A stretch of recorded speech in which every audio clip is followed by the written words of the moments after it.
welcome everyone. Today we're discussing the pools, right? And we want to know what our opinion generally is about the pools, and then we want to know if we are okay with the pools that are currently existent, and then what do we think about adding pools, which pools should be removed, and yeah, just general opinion about the pools, and let's see what we can get out of it. So first off, um general opinion about the pools.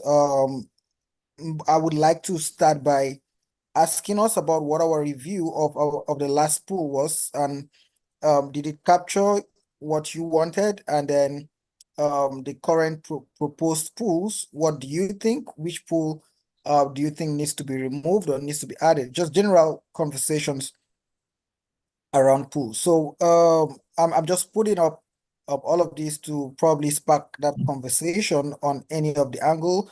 We might not follow a chronological approach to the discussion, but it's okay. You're free to start from whichever appeals to you much more. So maybe if changing something is that which appeals to you much more, you can start with that. Or if commending or anything, whatever, we might not necessarily follow a chronological flow, but we're gonna capture all the essence that needs to be discussed today. All right, Ken, you have the floor. Thank you, Ubio. My background was primarily with arts, and I began working with scientists in the Geological Survey, and then later on began to work with coders, and of course eventually found my way here to SingularityNET, thanks to Carbix.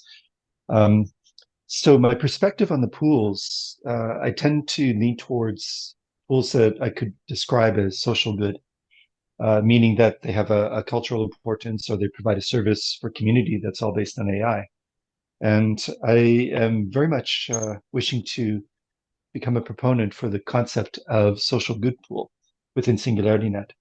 And the reason for that, at least by my own logic, is that, of course, by necessity, the development of AI is entirely scientific and mathematical and involves tooling. But the concept of AGI, in my opinion, also involves the human side, human culture, human needs, human history. So I find that there's perhaps a little bit of a risk that the most powerful voters in the system may naturally lean towards tooling and technology and science. So, and that's vital. But to counterbalance that a bit, I recommend a pool for social good so we can create kind of a semi-protected enclave for these ideas. And I think it would be very interesting to see where those lead in the conversation of AGI and the development of AI. Can I ask a question? Of course. If we do a pool for social good, would all the other conditions of deep funding still apply? And what I mean is, should it still, for instance, create a service on the platform or use a service on the platform? Thank you for your comment and question, Jan. My opinion is that it should be entirely like the existing pools, where a service would be required, because otherwise it would be something more like an ideation phase. My intention here is to try and recommend protection of some funds for the concept of social good, but they would need to follow the same rules as the existing pools. And if you would apply to the pool social good, that means you also can apply the same project to the pool new projects, right? That's a very interesting point. I guess it would, although doing so might be somewhat obvious in the um, application process itself. So it is a new project, but I guess it could be considered a subset of new projects. Mhm. The tricky thing here might be, well, let's put it also as a question. How do you differentiate a project that is for social good and that is not for social good? That's also it's a critical and very tricky question, because what is social good? How do we define social good in the process? Is it a community service? would something that's a social good for one community not be recognized as such by another? So to that end, there would have to be some consideration of what these restrictions might be, or these recommendations might be. If I were to imagine approaching this from the artists community board that I was once involved in, we would say very specifically that it needs to support a technology that benefits the practical needs or the goals of a community of, I don't know how we describe that, a community that can be recognized as an actual community. It might be a community that's a community of immigrants, or speaks another language, or has a disability, or is involved in, say, the creation of even housing for people who need it. For you to imagine an AI project that would somehow intake development policy in a particular area, cross-reference that with an underserved market in terms of real estate, and then possibly cross-reference that with disabilities, then we have some kind of basic tripod to distinguish what that would be. But I agree with you, describing what is a social good is less precise than describing what is a technology, or what kind of network will we use to fulfill this purpose. Yeah, so my thought here, and it's evolving, right? It's not like I have this all stacked up and firing at you, because I like it, I hear it, I'm sympathetic to the idea. But thinking about it, we might be putting the review circle in a tight spot here, because they would be the ones that would need to decide, well, this is social good and this is not good enough. And of course, that would lead in some cases to endless discussions. The less defined a concept is, the more difficult it is certainly to find consensus on it. So how would that problem be tackled in such a way that it provides freedom for the council to determine if it actually isn't a social good? And then to that point, do we look to existing, say, nonprofit societies, or in our case in Canada, federal rules for what defines a nonprofit, for example? And then does the social good pool become de facto a nonprofit pool? And so there it gets complicated. And I agree with you, the definition is critical, but how do we get there?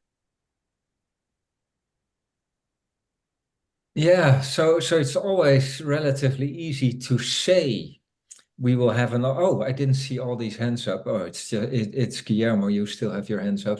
So it's relatively easy to say in such a situation, let's have a committee or Hey, Jan. Hey, everyone. Sorry, I joined late.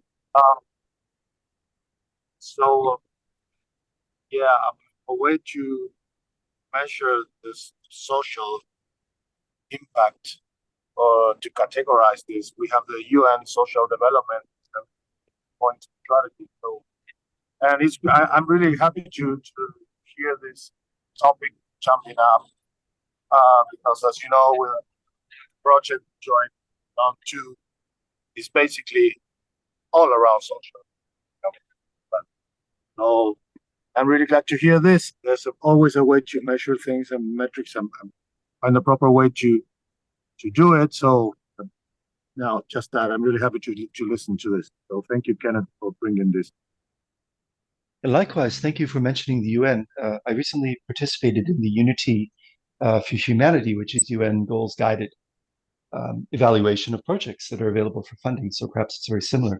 And I think it's genius to mention the UN in this case, because at least in their situation, there's already a process involved, areas of focus and criteria. So perhaps that could be considered as well. Yeah, it would probably still be tricky. One moment. I mean, a lot of projects are not single-sided, right? They do not do one thing. So for instance, if somebody creates a metaverse and they spend 200K on the metaverse, and then they spend 5K on an AI service. And then the metaverse is also having somewhere in the metaverse something that you could say, well, there's some social goodness there. We educate people on whatever environment. Does it signify a project for social good? I mean, there will be many grayscales there, many projects that do something which is good or could be. So, but I like the idea. So I don't want to make this too complex, but thinking aloud here, one option would be, so we have these criteria for rating feasibility, desirability. We could have an extra criterion. I don't really want to do that, but we could have an extra criterion for what is the social component. How strong is that? The beneficial from BGI, the beneficial component, how strong is that? That could be an option. And then we'll leave it to the community to actually do something with that information or not. It sounds like it would certainly be an experiment to try and put this sort of idea forth. Now, I wonder if there were a single additional criteria that were aligned with UN goals. Does that in turn create kind of a chain reaction that makes SingularityNET's independent stance a little bit more connected or obfuscated by associating itself with UN goals? Is that too close an association? I don't know. Arbiteria, you have your hands up.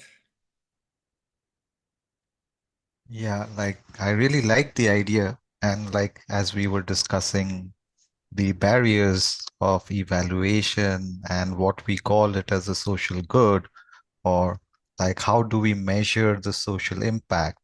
So I'm just thinking aloud, like if we can like within that group have subsets, as you said, it can be a subset of new projects, wherein the new project is the main thing, wherein we can say healthcare, which we know directly impacts people, and there is an impact factor that can be measured. Similarly, education. These are all known social impacting fields which we can club and have subcategories, and the proposers have to come up with, hey, my project, which would be some kind of a solution on the SingularityNET platform, would connect or impact so many lives. So a direct impact to life, which would not only benefit the social thing, wherein it would also look into, hey, like this is something really good and a new platform, SingularityNET, and we are spreading the word of SingularityNET. That's all that I had to say. Well, that's a very utilitarian approach, I must say, and there are some pros and cons. So this is a very, very, very, very hard project, thing to do. For instance, conceptually, what is a better project? A project that makes 10 people happy and 1 person sad, or a project that makes 5 people happy and nobody sad? Which is better? And you will get in all kinds of discussions like that if you want to determine. Yeah, get your point. Another thing I thought about, suppose we do it as a subcategory in new projects. So suppose we would have some kind of mechanism, which will be very hard, but we would have a mechanism to rate all these projects, apart from anything else, also give them a rating for social goodness. And then we will say something like the top 3 social projects will be rewarded or something like that, some kind of rule. Then the next question would be, if we award these projects, that means that a budget will not be going to some other project. And maybe that other project, which will just fall below the line because of these social good projects, might be technically and other ways and feasibly and whatever a very good project. But maybe we'll reward another project which, yeah, does have the label it is best for social good, but it has lousy programmers, they have no experience, they don't know what they're doing, but their idea sounds really like this is for social good.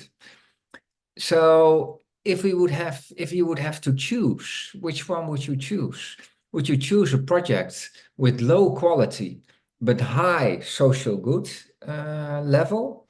Or would you choose a project with high quality but less clear social good value?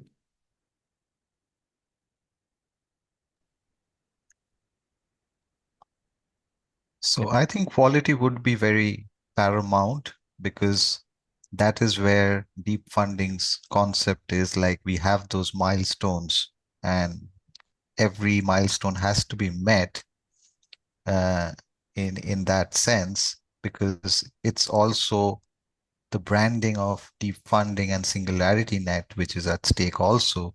As you said, the concept may be good, but the technical team needs to be also at par. So this has to be a collaboration of idea with the technical partner being there to be able to come up with a solution with AI, to be able to deliver that to the last mile. It's the concepts are already there. The biggest problem is the delivery to the last mile, or the person who's being impacted. So how the technology is being able to deliver this concept to the last mile should be one of the criterias in which we should be holding the ideas accountable and weighing them. Yeah. Yeah, so there are many criteria, right, based on which you can favor or not favor a project, and social good would be one of them. I think I might have a solution thinking about this, but first, Ken. I agree in that I think that this social good or social impact category should be independent enough of funding that it doesn't compete with the more generalized new project, even though it is a kind of new project.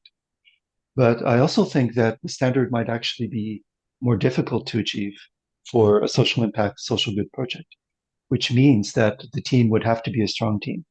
They would have to provide a service that is a bona fide AI service contributing to the solving of this problem. And additionally, they would have to show what kind of social impact this would have, how it's could assist an underserved market.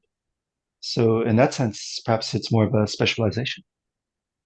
So, question first, shouldn't we just leave this to the community who chooses that, and let it leave the community to decide which kind of things they want to award? Technically superior projects, socially superior projects, projects that stand out in another way, business, for instance. Yeah, okay. Yeah, and Definitely I think you just spoke my mind. I wanted to say this, but I just wanted to get all the ideas in. Personally, I think I wouldn't be inclined to seeing a pool like, okay, it will be beautiful seeing a pool called social good, but I think the practicalities really begs the question. One is that I feel like the best, which again we really need to ask ourselves, if we really need to do that, is which I think this conversation brought out or showed, is the fact that, okay, maybe we put in among the review characteristics, we should put in a review for social impact or social good, whatever, and then, but again, that is just to, now that allows the community to decide to what extent. So I'm not seeing why in a new project social good should be this. Meanwhile, is the community, why did the community have to judge that separately? What I think we can rather do is probably give it maybe that feature that allows people to now make an objective vote, right? But again, even that objectivity is still subject to the people. So what we just did is give people clearer reasons to make that particular decision. I think that's the line I'm much more inclined to. Can you have your hand up? Is that still from last time, or do you have something to add here? Yes, it's still a fresh hand.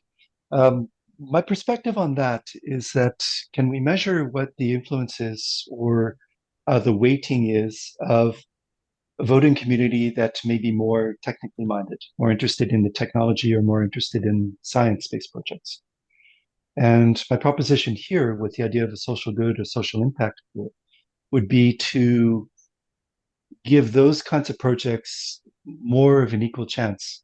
But of course, this proposition depends on the idea that do tooling or science-based new projects succeed more often than the social impact or social good projects do. And so the idea of trying to create a bit of an enclave is, in essence, to try and balance what Okay, might possibly be a focus in the community. Ken, Jan, can I speak before you do? Yes, you can. Ken, how do you see this idea, right? What about if our RFPs, we can create RFP, and again, like I think so, the community RFPs is maybe probably trying to gear towards solving these kind of issues, right? Because currently we're trying to integrate the community RFP where you and I and any person that is actually concerned about the a social good can actually come together and then propose that, and it becomes something that so this way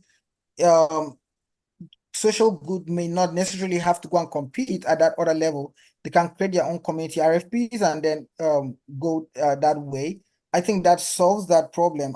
Where we are struggling is trying to see why RFPs, a particular new pool has to be created just for this when we have a lot of other pools and structure to accommodate these differences and yet still capture that. But don't get us wrong. Personally, I love the idea of a social good pool, but I'm struggling with trying to see why that is much more relevant. I also have another proposition. So we have the community RFP, which I feel we and people that are interested in community good can easily go there and propose. The second is we can probably now create thematic hackathons, right? So we can have thematic hackathons, and I think hackathons are meant to be thematics, right? So sometimes we can have these thematic hackathons. Okay, so the particular social good we are focusing on right now in this particular hackathon is on education, right? So edutech startups, different people who are interested in solving educational problems come together to solve these issues, the idea to create prototypes in these hackathons. And so we can have these thematic hackathons that are geared towards social good. But again, I'm like, so, but again, creating an entire pool for that on the practicalities of it really begs the question for me. So In response to that, sorry, could I go ahead. just very quickly? The idea of a hackathon is interesting, but I dislike it in that it relegates these kinds of projects that might have more direct social impact or cultural importance to kind of an antechamber. I think that these kinds of questions, particularly if our focus is in developing an AGI, should be within the same room as existing pools. Now, on the other hand, I think the idea of an RFP dedicated to this would provide a means to experiment with the question, to figure out how these sorts of programs could be evaluated, but still provide kind of a protected zone for the ideas. So they can participate in the main event, as it were, but we also learn something in the process without overly complexifying, say, new projects at this early stage. So perhaps that's a way to accomplish both, because the RFP could exist for one round. And if it succeeds, then perhaps it exists in a subsequent round, or maybe even becomes a pool. But if it doesn't succeed, then there's still the option to just not offer that in the following pool. But I think it is important to try and provide more of a focus on social good and culture within AGI and not relegate it to kind of a distant hackathon. Yeah, you're giving part of the answer that I also was going to give. RFPs are a possibility here. The selection method is different than, I'm not sure if you happen to read the long article and probably boring article that I wrote on it, but we also talked about it in the last town hall. So there's a process with community created RFPs. And the core thing what we're doing there is that we're separating specification from development. And that will enable also people that have no technical know-how, or at least can't code, but maybe have some technical conceptual understanding, they could write a very good RFP. So by separating that, I think there's already a new opportunity for community members that are not programmers or AI developers or whatever to bring a lot of value. And arguably, the specification part and ideation part in the end is more determinant of a good outcome than selecting the best team. So I think that is already a very, very important road to take. And then you can still convince the community, right, if you have a good idea and try to get some votes and etc. There's one very, very different way of thinking about it, which is an idea back in my head, but I didn't really tie it to this topic immediately, but there is some relevance. So two things. First of all, currently, most community members that vote for all proposals, which is amazing. I mean, last round we had 120 proposals or something, so that's huge. You see, that's an enormous job to do that.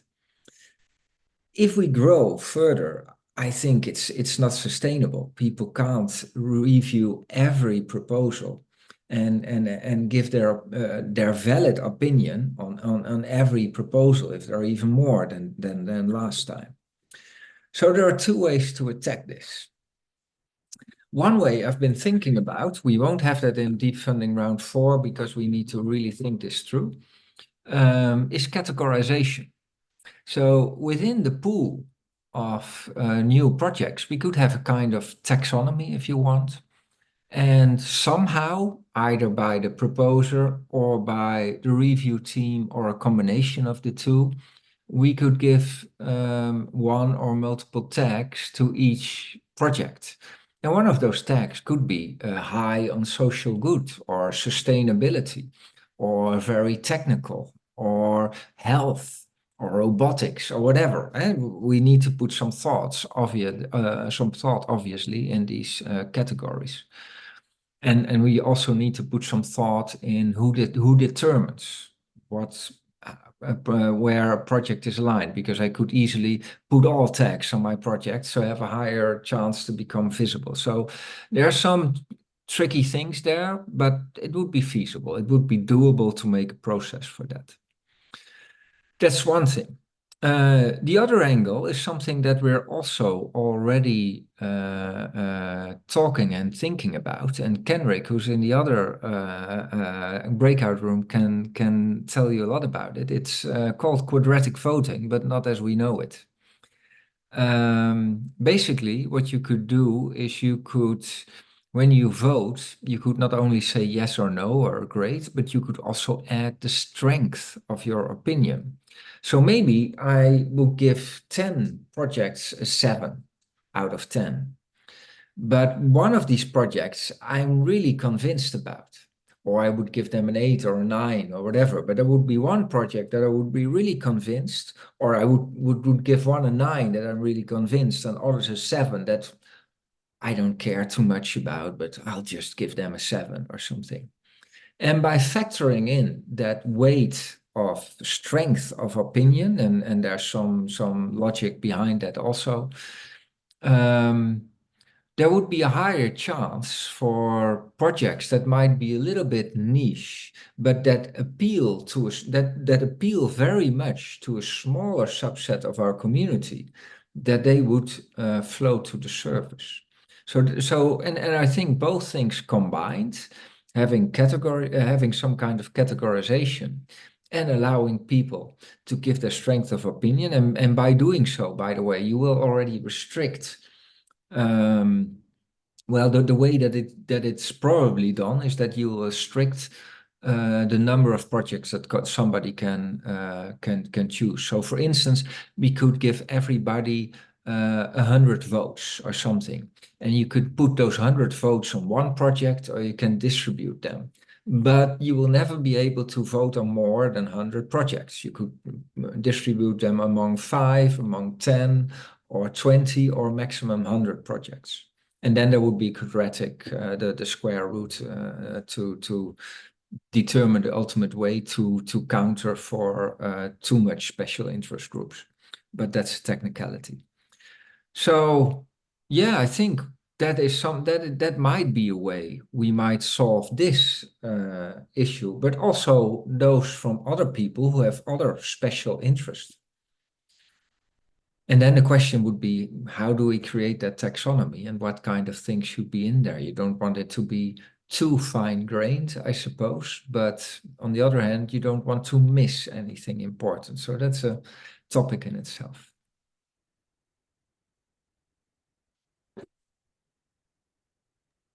It's tremendously fascinating. The idea of a process that works mathematically, but also supports niche or special interest or social good projects. Sounds like an experiment that must be done. Yeah, so so this is Kenrick. He came with this idea of quadratic voting as it was originally intended. And I read a little bit about it, and yeah, I think it's very interesting. I'm not 100% sure how easy we can connect it with the grade voting that we're doing now, if they will, yeah, and reinforce each other too much, or they will blend each other out, or what will the impact? So for that reason, in the test round, I created an RFP for a simulation tool. And it was exactly for this, so that we could test these things and try out these things in a simulation to see what the total impact would be. So if we would go this direction, it will take 1, 2, 3 rounds before we are really at a good place. But yeah, it's a direction. Guillermo, have you been to the hairdressers or? Yes, my friend, I did. My wife took me. I didn't went by myself. But listen, so just my last follow-up on this topic, because I'm listening. I was driving. Sorry. I think they're all good, great ideas on how to approach this topic that was brought. I think Ubio made a good point. I think you cleared it out, because I don't think we should mix RFPs with this idea of labeling or categorizing. I think that, it's like going to a wine store. You have white wine, red wine, different melts, pink wine, all these things, and it's a better way to pick if they're all mixed. One thing, I think categorizing, it's a good thing, like we have in blogs and on the news and all of that.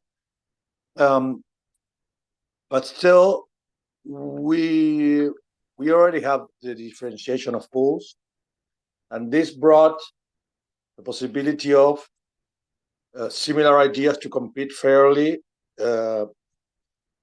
It's all about competing with good products. So marketing pool or the new project or the ideation, they're very specific. They're small RFPs you want to see. What brings RFPs is that we can even build specific for certain even partners or ideas. It will be the idea of community RFPs is a very strong idea. So I would not mix it. I would say that having a pool for social impact, it is very aligned with the idea of the AGI as a common good. that we share here, and is really impressed in the DNA of the SingularityNET. Not only founder, but I think all members. And you have heard me. If we just build AGI or AI tools for gaming, we kind of gonna be, then having to solve problems in regards of energy and resource not well used. And it's not that because I'm involved in sustainable development, that I'm all in for this idea. I believe there is a well use of resources and funds from the Treasury of Deep Funding to dedicate a specific opportunity to this ideas and developments to prove that they have a strong commercial output. Because we can get too technical, and we have been voting and funding projects that are they bring a result, let's say that, but development with a clear north on social sustainable development, being education, being energy, being all these parameters that are clearly exposed by the UN. On my personal take, is the proper way to use AGI. It's the best way, and it's the way we should focus this development. If not, we will. Well, we are using, a lot of us are using this amazing tool for that. And as a community, we have needs. And if we just use this for intelligence service and all this crap that is ruining our communities, it's not going to be enough. So I'm all in for at least try a pool, because in the voting analysis, not only now we're going to have a real quadratic, as you were mentioning, that Kendrick is working on. A lot of the ideas on new projects on the Deep Funding Round 3 have a social impact. So it will also open a door for new project as we're gonna scale to real specific and technical on a side, and bring an equal opportunity to at least one development with a specific objective, get the opportunity to get developed and prove that it's useful. I don't know if I've made my point. I'm sorry.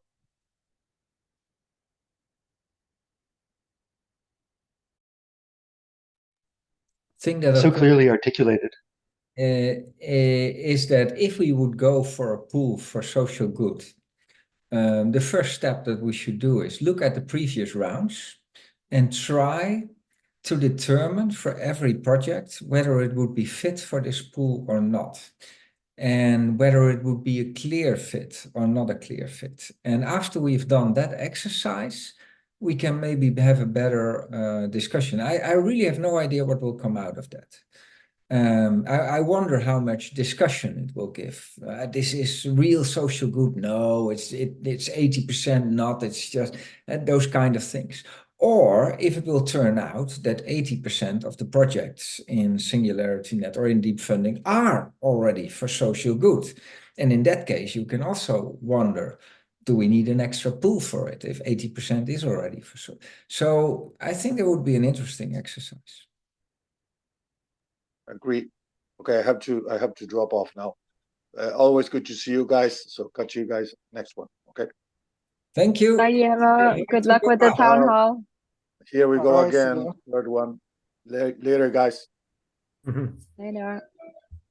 We were talking a little bit, Kenrick, about your favorite topic. You know what that is. Oh, Kenrick. Yeah, we need that. Yeah. And the reason was that Ken said we should have a pool, or maybe we should have a pool for social good. And I argued that the combination of having, well, there were multiple arguments. There were also the RFP trajectory, etc. But in the regular pools, one thing we could do is have categorization, some kind of taxonomy, which somebody who would be interested in social good could already filter those projects out somehow. And then combine it with quadratic voting with strength of opinion, which might give those those kind of projects an extra push, because I would imagine a lot of people being more than average interested in those kind of things. Yeah. I think the experience that Catalyst went through is relevant to this discussion. For those of you familiar with the way their pools have evolved, they had, say from Fund 4 through 10, about approximately, they had this approach where there was a category to set the challenges for the next round. Yeah. That gave that was intended to give the community a way to express what they felt the priorities were for the community.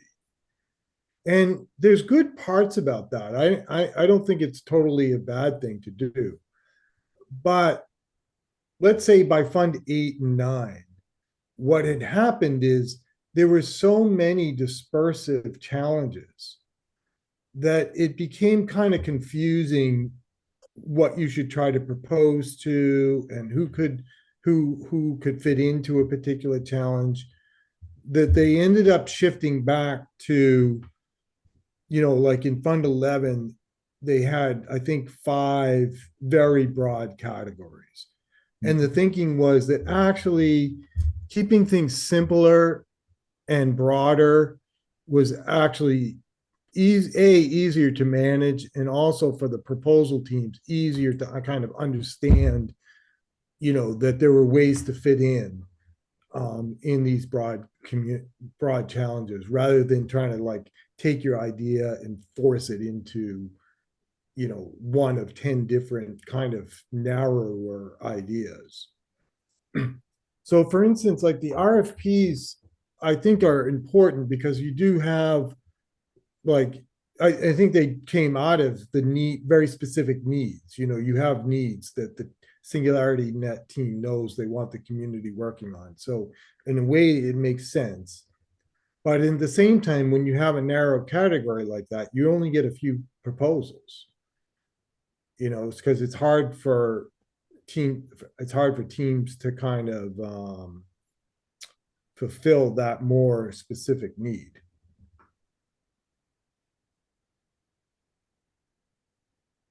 So maybe what I'm saying is I wouldn't go too far with the RFPs,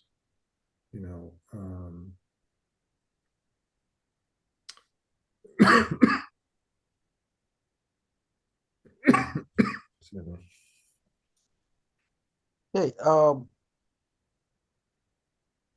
can I come in here? Because I think there were some people whose hands have been up and they've dropped it down. I don't know if they still have stuff to contribute. So if I could call them into the conversation now.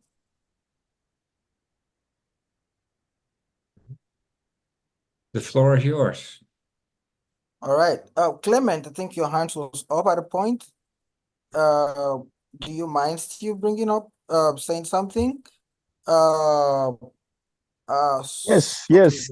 Sorry, I stepped out of my computer for a bit, so I didn't want to engage, so I don't go too far from um the engagement currently. But what I wanted to say was in regards to the available pools, I think moving forward, there's got to be a lot more clarity between the ideation pool and the new product pool. Because maybe my experience, and I guess some other people had similar challenges, when it was time for us to maybe submit milestone deliverables, we discovered that we couldn't do a lot and we had to do more like a revamp. For example, I had to do a whole lot of restructuring and keep my submissions around technical documentation, because if I was to, initially put in the submissions that I did initially in the proposal, it would have not been possible. So I understand that the ideation phase is more like a transition where you could get into the new products pool. But then I feel maybe we should be more clear and more specific in terms of, would I say, criteria for projects to be put under the ideation pool and the new product pool or new projects pool, whatever the case may be. So it was my observation. I think 2, 3 other persons had similar challenges, but I feel maybe something can be done around that for more clarity moving forward. So it's just my Yeah, so solution. there's always room for better explanation, more clear descriptions. I don't know. One good news here is that I think the new portal will already guide you better by having more structure. And another good news might be that if you make a mistake in the new portal, you would still be able to switch from one category to another without losing all your data. I mean, if one field is not available in another category, some fields are pool specific, then of course you will lose that. But all the pools like long description, for instance, that are the same would be retained if you would switch. So, but I hope it won't come to that. I think there is, it's been a while since I created those questions, but I think there's a question in the ideation pool that asks something like, will you be creating a proposal in the next round based on this idea or something? And if you say no, then you will get a very clear warning. This is the wrong pool for you. So in that way, we try to guide the teams already in the right direction. But I'm sure there will still be a few things here and there that are not correct. Yeah, the other part of it is we can write very long rules and conditions, and not everybody reads them or not equally well. Maybe we don't write well enough, so there will always be some room for things missing. Also, another improvement is that the review team, who will go over all these proposals, in the new portal has the great innovation that they can they contact the process directly instead of only adding an anonymous comment that they are not notified about, etc. So there's a little bit of progress there as well. So it won't be 100%, I'm sure, but I'm very hopeful it will be a little bit better just because of the technical things.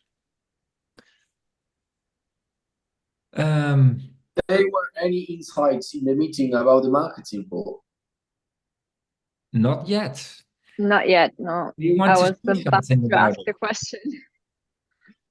Yeah, so maybe I think so. Let's talk about other pools. I think we've talked about the social good pool, and we've got the points for and against, and then we've got the ideation pool and the issues there.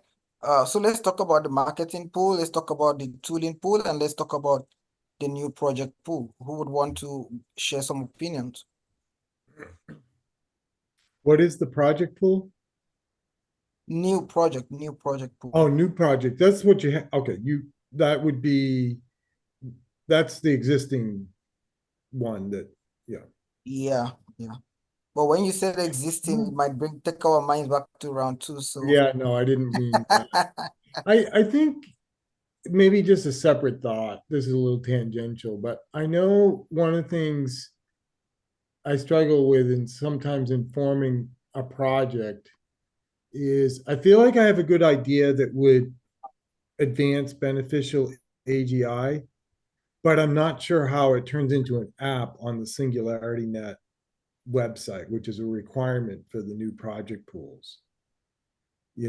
So, well, I can even I don't mind disclosing, because if anyone wants to work on this, so like we're really interested as a team on working on something that would advance both our governance capabilities and our risk intelligence capabilities.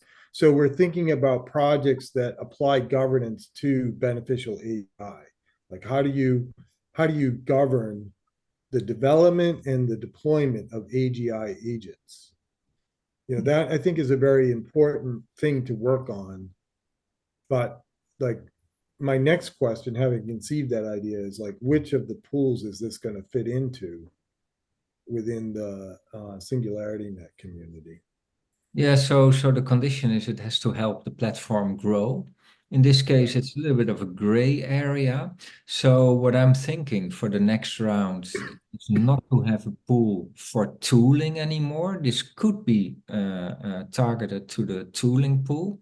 And the reason for that is that I'm hoping we can get the RFP process going, the community-driven RFPs. And that will give us better ways of ensuring that we are doing the things that are most needed, but also having good definition and having a proper reward for that. And in previous rounds, sometimes there was one idea which was really expensive, which I thought this is actually worth it. But that would require to make the whole pool have a higher budget. Whether if we do it as an RFP, we can just target the ones that we think are really worth it, and then if needed, also apply a higher budget to it. So I think in this case, it might also warrant the community-driven RFP process. And we need to facilitate that better online. It will take a little bit of time because we first have to finish all the things for Deep Funding Round 4. But we don't necessarily need to be stopped by that. We could do it semi-offline or whatever. So yeah, that's the first thought that comes to mind. And then the benefit of this RFP process is that we separate the specification from the development. So there can be also a lot of work going just in the specification without being already too preoccupied with how or who will develop it. So Jan, from what you're saying, I think community RFP is not going to be available for DFR4. No, there will be completely. I think, and that's what we discussed last town hall, that we might get into a situation where they're completely decoupled from rounds, and they will be more async and yeah, in their own rhythm. But maybe if an RFP is ready before a round, we might still publish it as part of a round. But it wouldn't necessarily be limited to that, I think. Yeah, a lot of merit in that. So, for example, someone like Kenrick that is much more concerned on the governance of that, of the beneficial AGI and all of that, at any point in time can just come up with a community RFP and then so just build in parallels and doesn't have to keep waiting for pools and whatever the pools detect, right? So yeah, I think there's a lot of merit in that. I think the only issue with that could be how fast do we think the community RFP will kickstart? Because again, if for example someone has a such kind of gray area ideas that don't necessarily fit into the box of new project, and then the person might be forced to put it in new projects if the person is not doesn't know a timeline when the RFPs, committee RFPs would be kickstarting or that process would start. So I do have a question. I do have a thing here that I'm really a little bit torn about, but there was also this topic of the marketing pool, and I don't want to take all the time away from that. So I can ask a question about RFP related, but if you prefer, we can also first have a discussion on marketing pool. Okay. Personally, I would like us to finish that so that the discussion can follow a tempo and then maybe come back when at the end of it and listen board again. Maru says he want to go and I think he had the question for RFP. Would he like to say something before he leaves? Sorry, Ubio, say something about what? The marketing pool. Maybe you do have a question or a comment about that. We No, just but we're already discussing internally.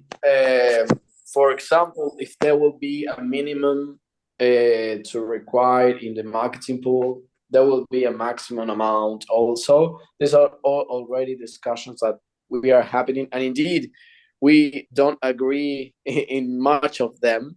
And for example, it will be a requirement to have the approval of the marketing circle, or at least a review from the marketing circle in each proposal. Also, we are looking how to write the rules, because it's important to make the efforts between the marketing circle and the proposals to collaborate. We want to avoid isolated efforts that doesn't show impact or doesn't means a truly impact in the ecosystem. But there are conversations that are already happening, and maybe before the round full starts, maybe we could share what we wrote for the rules of the marketing pool and see what the community thinks, for example, in a town hall or something like that. This is something we can do, because indeed, if we speak with Judith and Jan, there are so many aspects that we don't have the same, we don't agree in so many aspects. So it would be great to have the insight of the community, but we want to keep the professionalism, and also, at least in one thing that we agree, is that the marketing pool is a cool way to let people to get creative, to open their minds for new things, and we want to hold this. Indeed, a lot of the things are happening now in the market. The marketing circle itself, it's alive since we stay here thanks to different proposals in different pools and get onboarding people across the time. So for me to have the marketing pool, it's really, really important. Indeed, I mentioned I love to be a proposer, but if there is a sacrifice that I need to do a reviewer of the marketing circle and to not set a proposal, I will do it, and that shows how much for me it's important to have that pool. But it will be a huge challenge.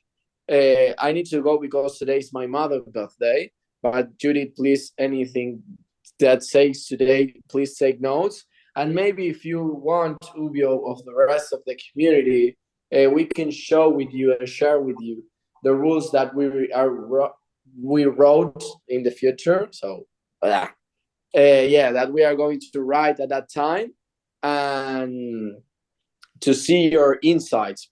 But it will be a rough decision to make, because we want to keep professionalism.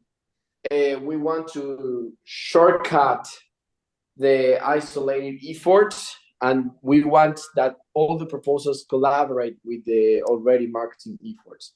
So it will be a fun path, but I think we need to keep the marketing pool, whatever the price is.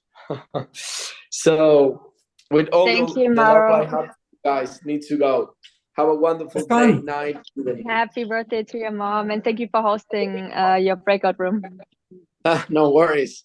It was a pleasure. Bye-bye. See you soon, Judith. See you soon, all of you. Bye. See you soon. Have a great day. Tomorrow. Bye-bye. All right. Okay, yeah, and I think you can, I think you had a comment to make before we had to call Mauro in before he leaves. So on the RFP process, there's this one aspect where I think we should have a kind of RFP advisory board, and that board should be in charge of ensuring that the pipeline of RFPs is aligned with the budget that we want to put forward. So we have big RFPs, small RFPs, but we have an idea how much we want to spend on all of the proposals coming out for those RFPs. So we need to make sure that we're not awarding 100 RFPs creation when we know that only 10 RFPs can be executed on due to budget reason. So that is one perspective. So this is how I created this RFP process. There would be community involvement in selecting ideas. There would be the all circles. There would be this RFP board, and all of them would have a certain role in selecting and filtering and coaching and bringing these RFPs to maturity. Another approach here that crossed my mind at some point is we could have a pool for RFP creation. So we have a pool for ideation, and ideation means I will put forward an idea for a project that I will build.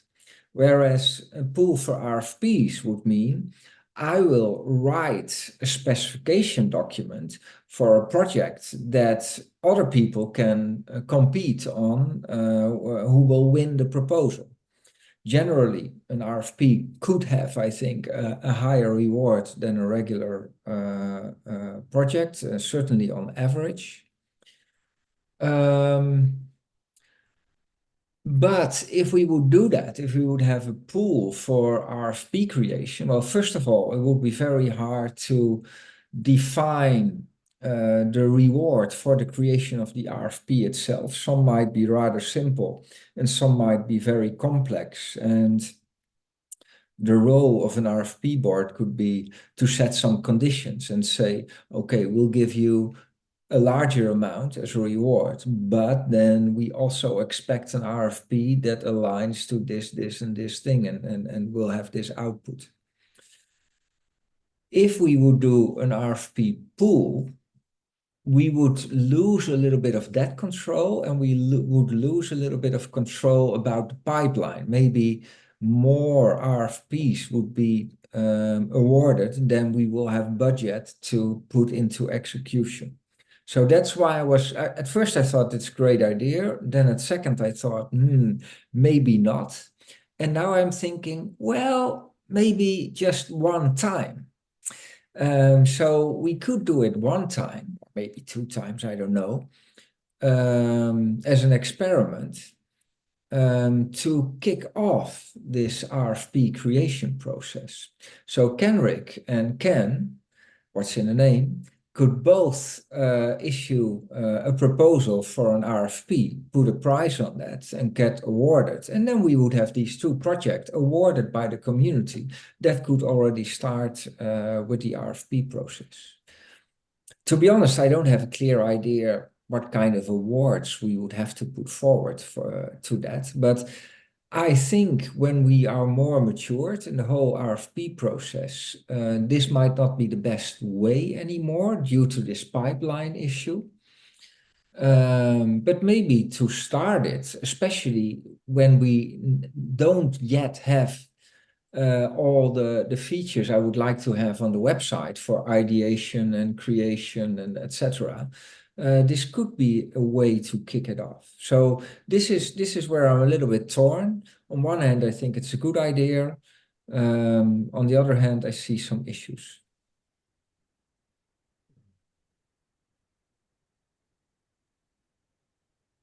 Yeah, so a good idea does not necessarily mean there are no issues, right?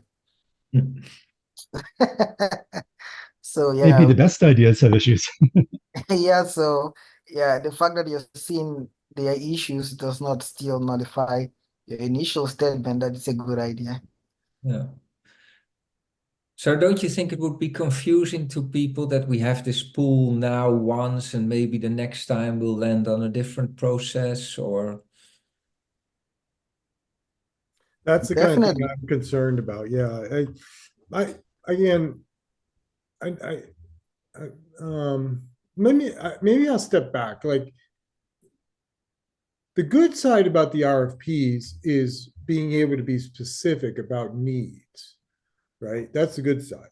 The downside is maybe I'll just be very direct, that it can become a source of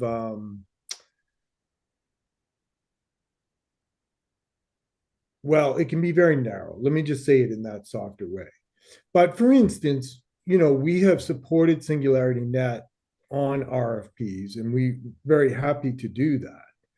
But the weakness of it is, and our own examples are illustrations of this, is that we've kind of partnered with SingularityNET on drafting the RFPs so that there's kind of a, specification of what the need is. But then we end up also writing the proposals and not having much competition on, actually executing on that. Now,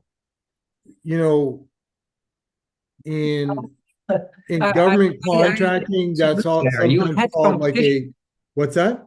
You had competition. You had very strong competition. That's true. On one of them, on the first one, we did have very strong competition. That's true. That's true. But even there, like you're getting two strong proposals rather than 4 or 5, say, is the point. I guess we're still kind of a small community, but I guess the point no. But I think the specification already limits it. So you're right there. Yeah. Yeah, because if you specify and you work together with SingularityNET to create that RFP with a lot of specification, to be frank, that already limits a lot of people that can go in there. So yeah, you got a point, and that's why for me, I'm like, this is my personal preference and personal opinion. I strongly, and I would say anytime, that I strongly feel that RFPs should not be community vote based. I'm strongly against that idea. I feel like our RFPs should have a different voting mechanism to actually once the committee have actually put up an RFP, it goes through some internal voting mechanisms till it comes out. I personally don't think it should be something that the people outside should have a lot of influence over, because let's be frank, like I'm just thinking with light of what you said. If I specify a lot of things, I've already called out a lot of people. So if that's the case, then why are we still competing? Yeah. And maybe another way to relate this is sort of in the government contracting world, there's different kinds of contracts that are issued. So on the one hand, the government can what's called sole source for a particular contractor. But in order to do that, they have to reach a very high bar to make sure that the process hasn't been corrupted and that there's a reason why this particular contractor is being selected without competition. On the other hand, more typically, there's sort of requirements on how RFPs are issued and making sure that there's at least 3 strong contractors that are reviewed. So there's kind of guidelines to make sure that you're not using public funds to steer it to a particular contractor, because that's the kind of process that can be easily corrupted. So you want safeguards against that.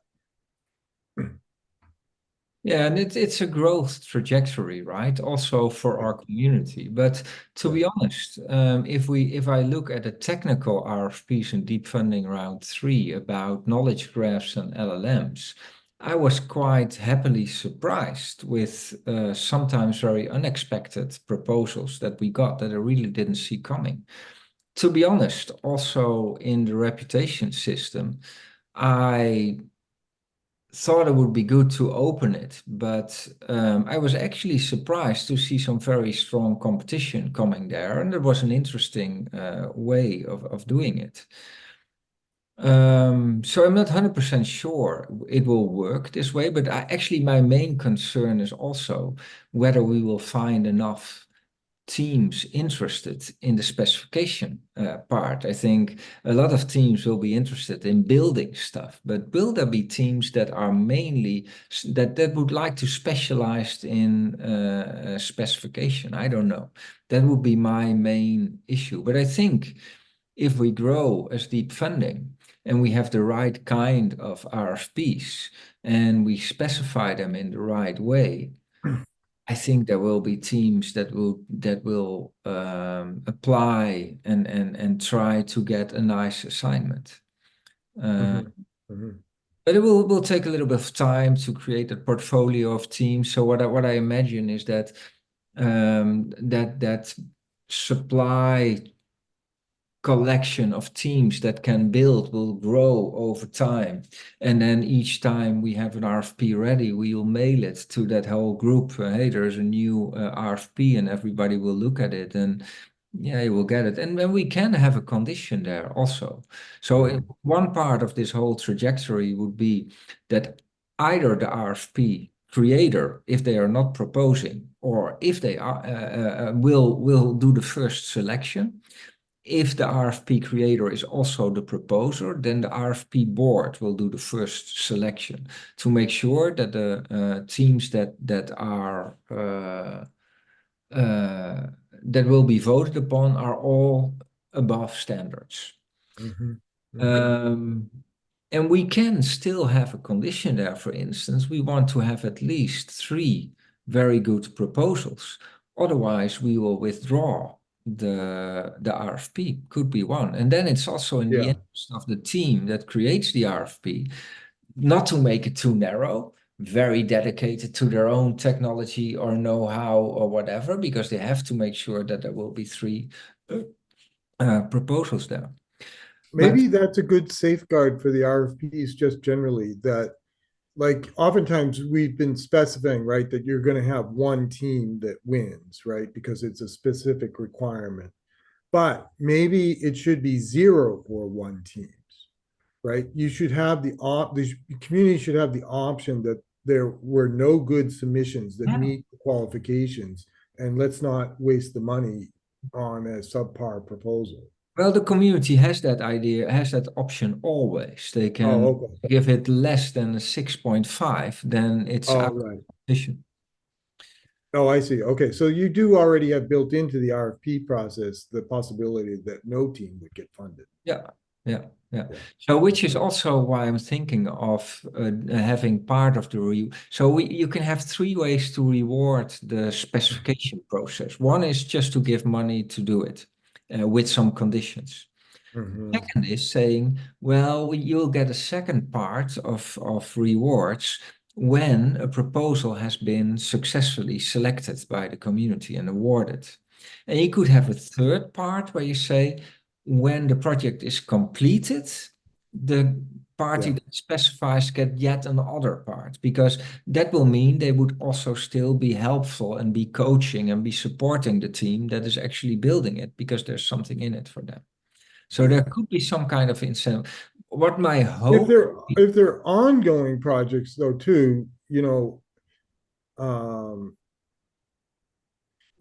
my recollection is the very first project we did for you on the governance was to build the concept development, right?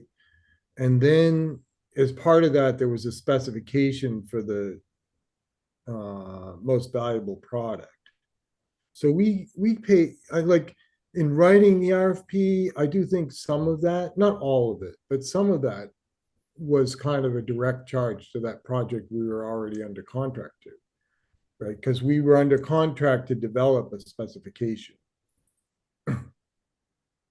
Yeah, so maybe those first things weren't perfect yet. There was a first step, and sometimes it also, we didn't have the concept of RFPs at that time. So I think the first thing time you did something, it was an RFP avant la lettre, which we hadn't invented yet. So it was a different system.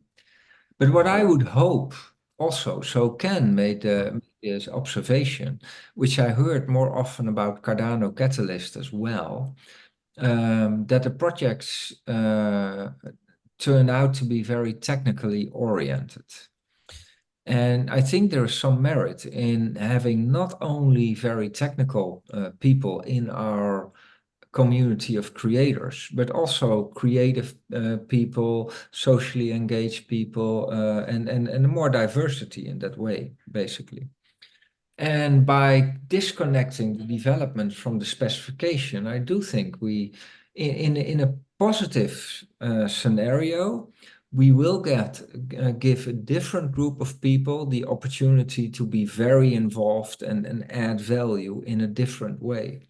So my hope would be that we would have people with great ideas and people that can structure these ideas in an RFP but are not necessarily interested in developing them or don't have the capabilities for that. And by having that separated, yeah, you have a higher chance that what you are developing is something that already went through a couple of steps that everybody believes is will add value. So we're about time right now, but we haven't touched really on marketing. We've been, and so let us take 5 or 10 minutes on the marketing topic. My concern about marketing, or my wish, if you want, is I would like these marketing projects to really add value and to build and to have a wider a value than just very local thing. We saw a lot of marketing things that do stuff like we have a workshop on deep funding in our university, or we'll create t-shirts for the people in our university or school or whatever.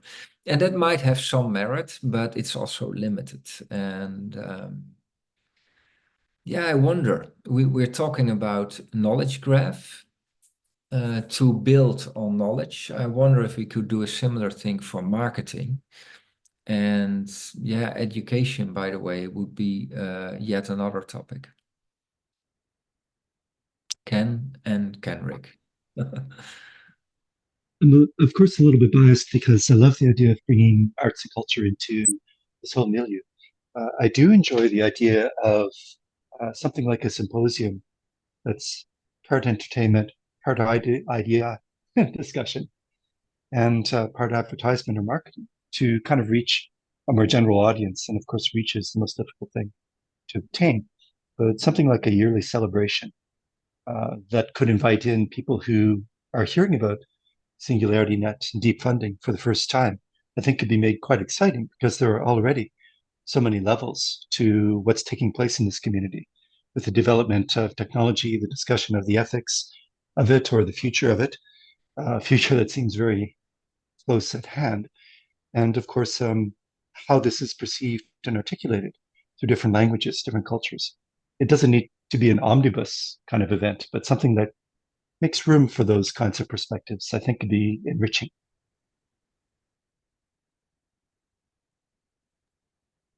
Thank you. I agree, it's a good idea. On the topic of events, what do you think about, would it be more impactful to host our own events, or would it be more impactful to send a representative from deep funding to big events to speak about deep funding? Big events already have the incredible advantage of people who know about them. So perhaps there's a way to do both, but I would think that sending representatives would yield more exposure and marketing and results.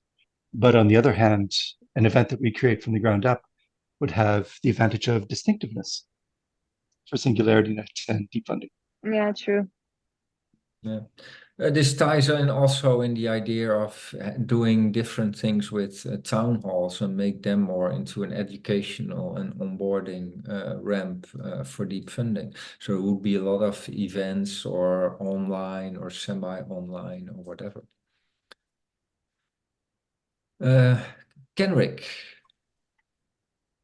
Yeah, one thing I was wondering about with the marketing, are all of those proposals intended to be marketing of SingularityNET, or can it also be marketing of projects? The reason or marketing of deep funding. No, I just want to throw in something to what you're saying, because I think I've had similar thoughts. Is it marketing of deep funding, marketing of SingularityNET, or marketing of projects? Where should this really lie? We have a pool. We had a pool in the last 2 rounds, I think, for marketing projects. And the idea was, just like every other pool, help the AI platform grow. So I would assume that normally it would be not just about one project. Although if you can make a very good case that we have this brilliant service on the platform and it's underserved, and by giving proper attention to it, you can help it grow, Yeah, there might be something there, but usually if that would be a service created by any team, I think it would be part of the regular budget for creation of that service. Yeah, because And how? we have two ideas that we're sort of thinking about on the marketing side. One is we've been using this process that's called customer discovery, and it might be nice to teach that to other teams. So I was sort of thinking that might be a marketing proposal for us to teach the method to other teams. And then the second thing I'm realizing is, we, like others in the community, are committed to doing open source software development. But I'm realizing that, as you try to grow and develop a company, that's a very different environment than building something proprietary. And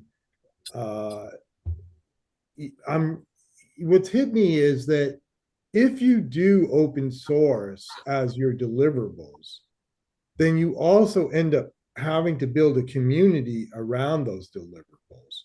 It's not, you don't have sort of, in the old traditional way, you sort of had this very distinct difference between a developer and a client and the kind of separation between the two, right?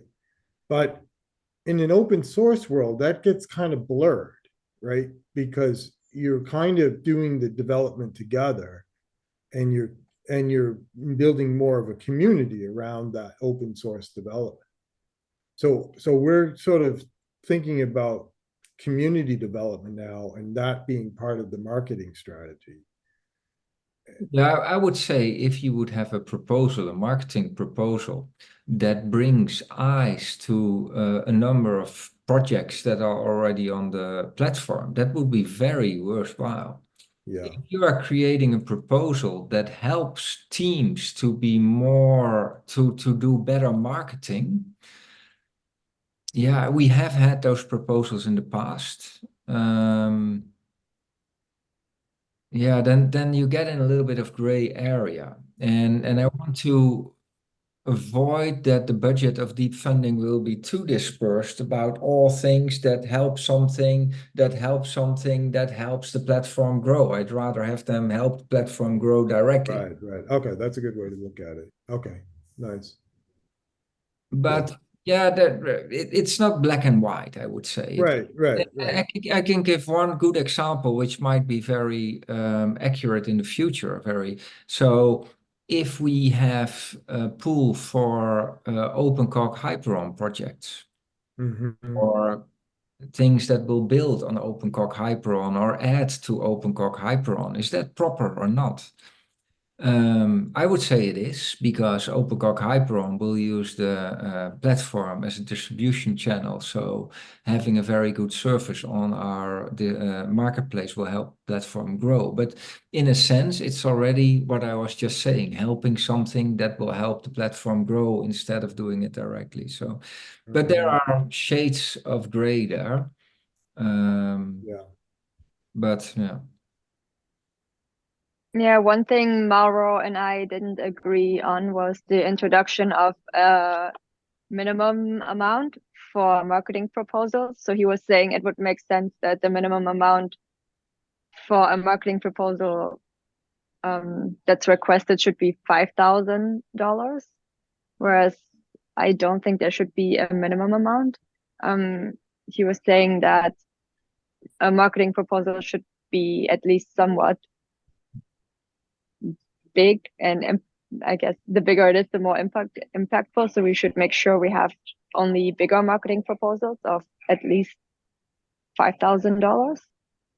Whereas I think small proposals can be just as impactful, especially in a time of social media where it's really free to create good marketing. Yeah. And small creators are doing an incredible job. In fact, the biggest companies are now turning to those small influencers, small and mid-sized influencers to have their marketing created, and it's really shifting towards user-generated content. And to create good content, this became so incredibly cheap. So I'm wondering if we should have this minimum amount for marketing, that the project at least needs to request $5,000.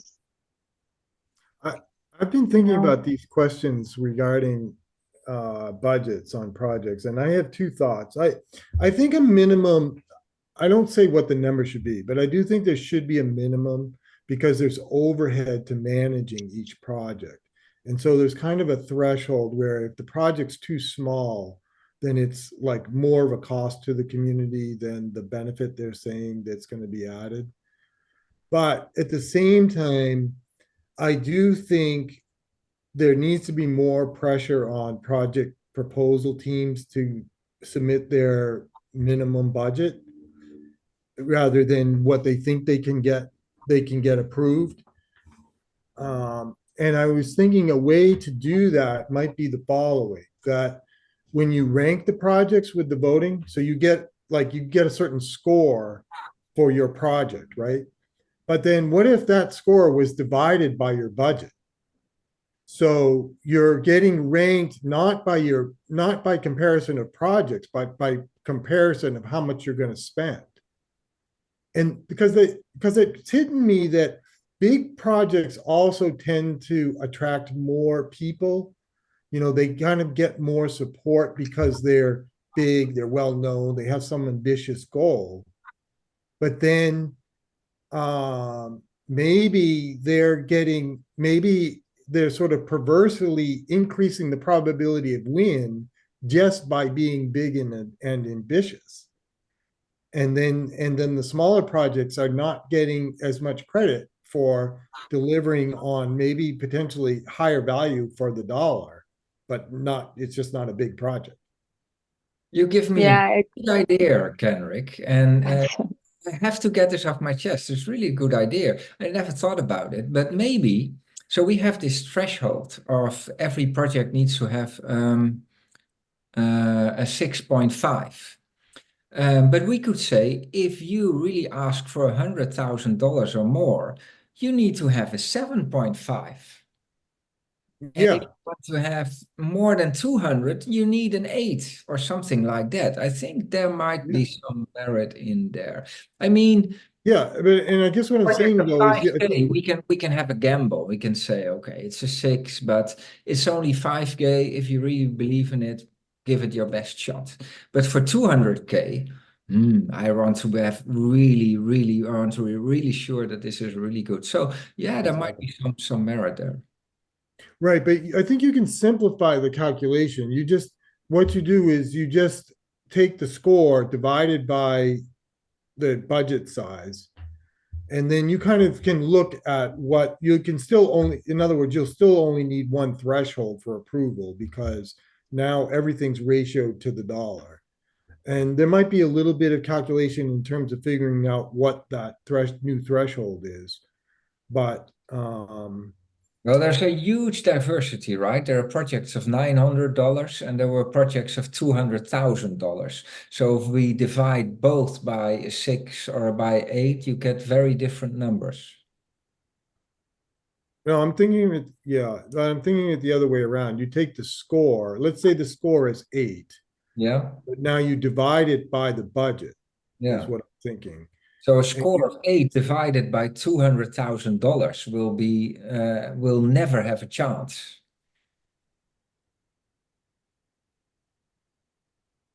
Maybe so you have to do some work on the mathematics of it. But yeah, right. The concept is that there should be some way of factoring the project size, and yes, like if you're asking for a lot of money, you should also have a better score. I have one more observation here. Before you came with this great idea, you know, I wouldn't mind. So I agree to some extent with Mauro, or even would go beyond that and say, instead of 20 small-scale average projects, I would prefer to have 2 really good cannons that eat up more budget, but do something which is really valuable and will make a mark. However, suppose that we would raise the budget from the marketing pool from 50K to 500K, I don't know. there is no guarantee whatsoever that we will get these 3 big projects. Maybe instead we would get 300 small projects that don't make a mark. So it's very hard to steer. But actually, that also brings me back again to RFP. So for the really big, also marketing projects, an RFP could be a very valid approach. Some comment here. So, Kenrick, very nice idea there you brought in. I think I like it on the conceptual base, but I think when you went mathematical, I was seeing a lot of questions there. But I think on a conceptual base, I agree, because if I think Jan kept it quite basic and simple, and I think that makes much sense. But if you wanted to go further into much more mathematics of trying to see how we can, depending on what people vote, we divide and all of that, and then that result in the amount that they receive. I think the argument could be, if I don't, or if whoever it is does not execute, then they can easily argue and be like, well, it's the money you gave to me. I actually asked for 200. You, after some calculation, felt that, oh, I worth about 100, and so I got 100 again, but I failed. I could not execute. So that argument could be wrong. But again, Jan's simplicity in the mathematics was very simple. Okay, projects that simply, if you need 100K, for example, then this is a threshold. If it's gonna be up to 200, this is a threshold. The implication of that is that if you don't meet that threshold, even if you pass the initial threshold, then you will not get funded. So it just means that you did not get funded. So I think that's it on that other level. So a question to Jan, so some thoughts I do have here is, what's the goal of the marketing pool as compared to the goal of the marketing circle, right? Because we have a circle that is already pushing to, for example, we do have projects that are being showcased every day on Twitter, right there, every week or something. They're doing a whole lot. So Very good. Yeah, so what is that difference, right? And second question to you, Yanis, if you had the ability to, now this is a very hypothetical one, if you had the ability to be able to choose the kind of project that would make it to the marketing side, what would be that ideal project? Like, now I'm just talking about hypothetically, what kinds of project would you like to see pass through? Obviously, we know you are not the community, but we're just trying to see I'm trying to see if we can capture the essence of that pool through these questions. Okay, so the first one, the question, why do we need a marketing pool if we have a marketing circle? Well, the marketing circle works on very low budget, so very low hourly rates. So with a marketing pool, you can have a little bit more differentiation there. Also, we could improve or enhance the amount of have a larger scope of things that we can do without immediately increasing our operational circles too much. So there's some merit there as well. But actually, we asked the same question, and that was a discussion we were and are still having with the marketing pool. We could also give that budget of the marketing pool to the marketing circle and tell the marketing circle, why don't you hand it out to the projects that you think best align with your marketing strategy, etc. So yeah, all these things are on the table for me, but we have to be careful.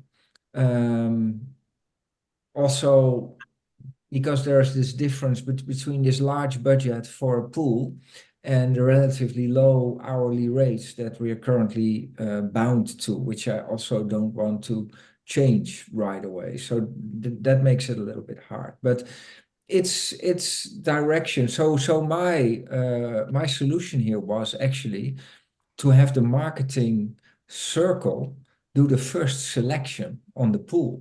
So if we have 30 projects in the marketing pool, then I would ask the marketing circle, maybe you can filter out the 10 ones that are best, and then have the community vote on those 10 instead of all 30. So that could be a combination of that.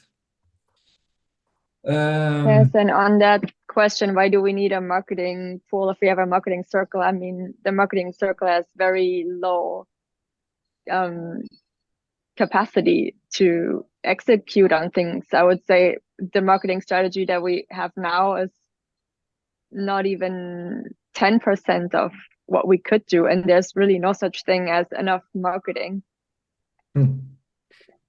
Yeah, there's a million more things that we can do, and the more the better. If we follow the argument of Udio, we could say, well, if you have a pool of 50K, we turn that whole pool into rewards for a marketing circle, and we grow the marketing circle from 5 to 100 people.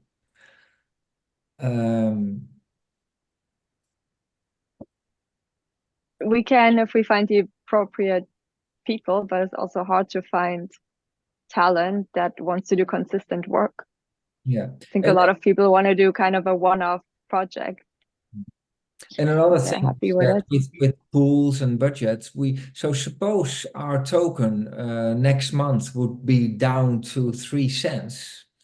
Then we can immediately adjust the rounds and the budgets, etc. But if we have a big organizational circle, that will be much harder. Just a quick answer on what I think is a good marketing project. I think a good marketing project would be something that is scalable and or reusable. So it would be great if a marketing project would create materials that could be used by other teams as well in other areas, for instance. Or if you have a referral program that is not tied to some location, but could be rolled out in multiple areas and in multiple ways. So, or something that could organically grow and is not limited to a certain location and time or something. So I would look in those directions. Yeah, I'm asking that. Okay, Judith.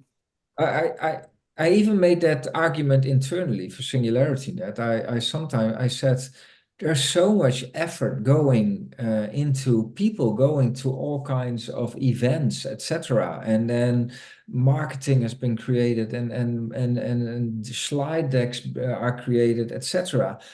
We could do more with that material. We could publish it better on different channels, video material, etc.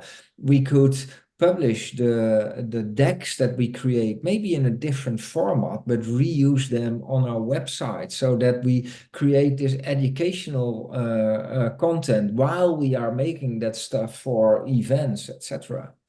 Now, it's easier said than done because there's always another urgency and another thing that we need to put our minds to. But yeah, it's the same argument, reuse and scalability.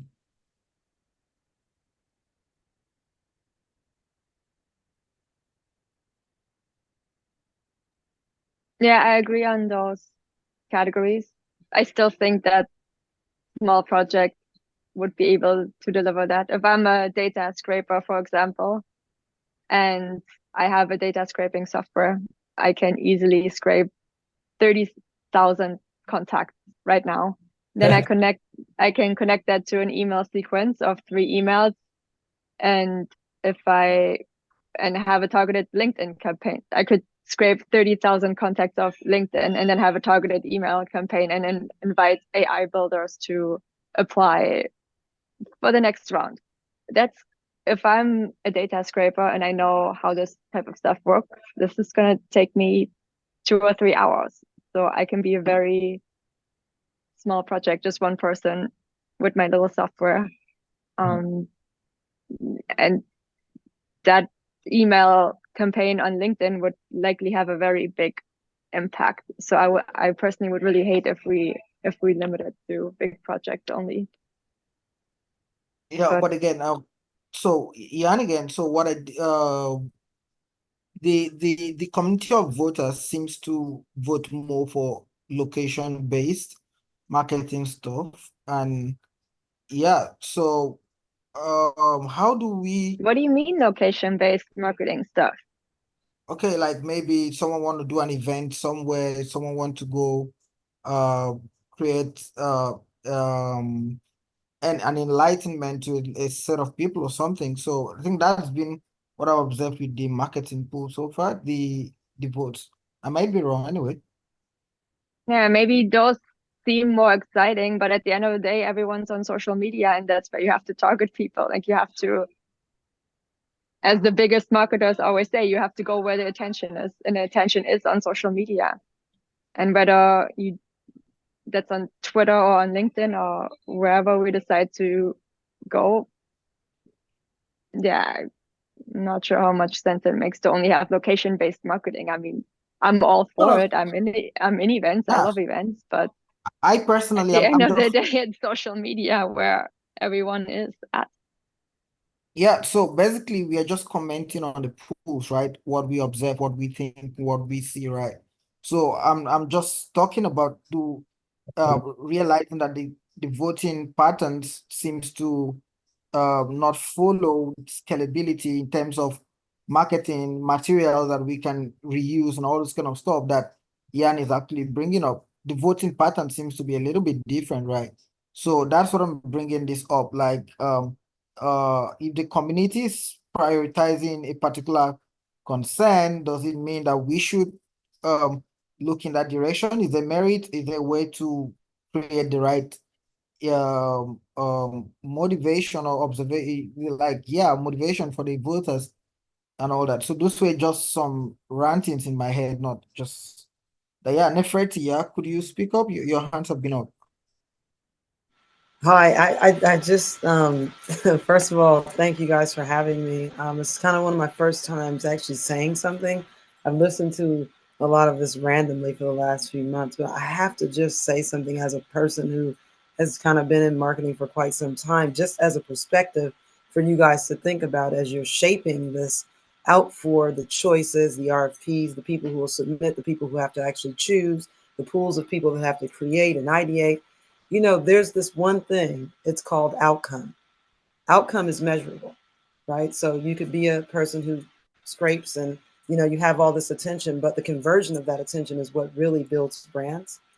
And, you know, I own a coffee company outside of, you know, being in entertainment. And one of the things I've learned, my coffee comes from Bigisu, Uganda. It's the seventh largest, you know, grower of coffee in the world. But the stories are intrinsic to the neighborhoods, the water, the way that they pick. It doesn't matter if you have a great story. What matters is, can you reproduce the coffee? So you kind of have to think of marketing in terms of commodities, because there are so many people doing small things on large scales and vice versa. Marketing has changed in its deployment. And I hear that in everything that everyone is saying. It doesn't really matter whether it's about the logo or if it's about who gets what or how it's spent. Everything that we know so far has completely changed. So therefore, we have to change in our adaptation and our mindset of deployment, how things are attracted to others, because the average person only has 3-something hours a day to get to make a decision, to get to make a choice. You guys, I saved an hour for you, and I'm in the 45th moment of it. And I think that the one thing that continues and I don't know a lot, but what seems to be missing is this real clear understanding of outcome. What sticks? What actually shows you the metrics of the conversion of your change? Does somebody buy that coffee again? Because you can grow it all year long. You know, you can plant it, replant, put the shade trees up, dry it out, bag it. Is somebody going to buy it again because they liked it? Is somebody going to show up again because they were able to just get money for nothing and then they can do it again? Or are there going to be some measurable things that we can all look at and agree upon are measurable? I think that's the science behind what it is that you guys are doing and how you have to deploy these choices and rules around people that are coming to build something, right? That how do you know that the contractor is going to give you plumbing when he's at your house? You're not going to know until the toilet doesn't work, right?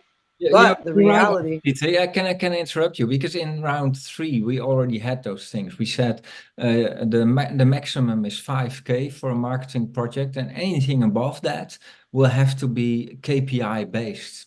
So you can have more budget, but you have to relate it to certain KPIs that you are matching, like driving a number of people to the platform. And I'm not sure how successful that was in practice. We would have to ask the review team or Raphael perhaps. But it's also not, I mean, it's easier if you sell something to help the platform grow and to. I don't know if it's easier, Jan. I think that's an easy way out. I don't think it's easy to sell things nowadays. People are not buying like they used to. Oh, but it's They easy buy to, in different ways. it's easy to measure. It's very hard to measure if people. So suppose that you have a very good marketing project and it drives 500 people to deep funding round 5.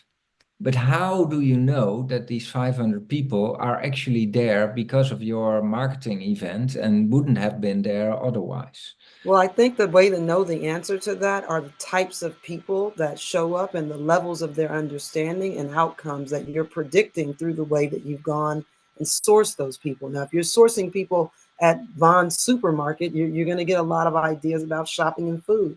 If you're sourcing people that are at Harvard or that are in different types of pools of people, then you can kind of predict the type of outcome that you're going to have. If you're looking at SingularityNET and its deployment of lots of people on lots of places that are standing up and talking and selling you on stage, it's completely different from a small group that took $5,000 and was able to build, let's say logos and templates that could be deployed through other outlets. It just depends on what you want the outcome to be, but it also depends on who you're targeting. And that can be very specific. And that also is determining your outcome. Yeah, but it will be hard to measure after the fact what exactly, how successful your particular marketing project was. I'm only going to say this one last thing, and then I'm going to be quiet again and listen to you brilliant people that know way more than me. I kind of disagree with that in the sense that, when you look at television, they all have ratings. They're able to sell a certain amount of commercials based on the eyes. And what happens in AI and metrics now, there are processes. I've just seen a few at South by Southwest, people that are actually deeply in media that have to be able to confirm with their clients exactly what they're going to get. There's so much technology now that allows you to really have a target and to understand what your outcome is. Clearly, there are. And I think more of those things need to be learned, adapted to what it is that you guys are doing so that you can have the branded interactions and outcomes that you so desire, whether they're in, health and humanities or, whatever it is. I believe that with AGI being built, these are the things that need to be focused in on media. So there isn't so much proof of, more so than there is development, deployment, and outcome. Yeah. So I agree that we should have conditions in place. What do we want to be? What do we want the outcome to be of marketing projects? Do we actually want to drive more people, or do we want to drive higher quality proposals, or more proposals in a certain area, or whatever? That would be a good start. I do think it's a challenge to measure, but it would be, so even if you can't measure it, it would be a way of assessing the marketing projects as such. By the way, this very well-known quote on a marketer from a large corporate in the previous century probably. He said, "I know that half of my multi-million marketing budget is completely lost and useless. The problem is that I don't know which half." So, yeah. Nice one. Looking at the clock, we're 6 minutes past the 2-hour mark. Yes, let's put an end to this. Was very interesting discussion, people. Always like it. It was. Ubio, thank you so much for hosting this room. This was phenomenal. Thank you, everyone. Thank you. Thank you. Yeah, I suppose we'll let you go. Thank you for Yeah, all so your. Yeah, and just yeah, and I agree that explainability of the methods is really important. So that's part of the trick that you have to work on.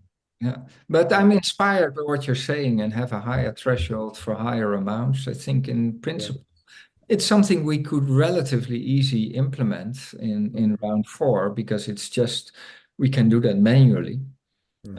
We would just need to put very good conditions up front how we want to do it, and we could also start it rather simple with just 2 or 3 levels. I'm not sure I wouldn't recommend trying to do it in round 4 because I do think there's more thought that needs to go into getting it right. But something like this. You know me, right? I always that's try good. things. Yeah, there You, you you go. want to have it complete. I know. I want the right solution. That's right. I want to prove it. Exactly. So as we conclude, Vian, for round 4, what are the pools we're expecting? Which one are we removing? Which one are we putting? What should we expect? Haven't gone to the bottom there yet, but I think what we will have is new projects. We will have marketing. We will have ideation, and probably we'll also have some RFPs, but that's not quite clear to me yet. And RFPs, I think the content knowledge graph should at least be ready. I hope we will get some RFPs from SingularityNET, but they're not sure if they will be able to make it in time, basically. So I think those 3, those 4 if you count RFPs as a pool. And maybe something else. So not 100% sure on the RFP pool, the RFP creation pool, basically. Maybe not. Maybe I don't know. And yeah, if anybody of you has another opinion or idea, then I'm very open to it. Yeah, I think personally, I would like to see the RFP creation pool, at least just for a start, to see how that looks like. Again, to give persons that feel like their project may not see, because now we're limiting a lot of pools. So maybe you find you're not in the new project pool, or something you feel much more towards governance. I think for me, I feel much more towards tooling.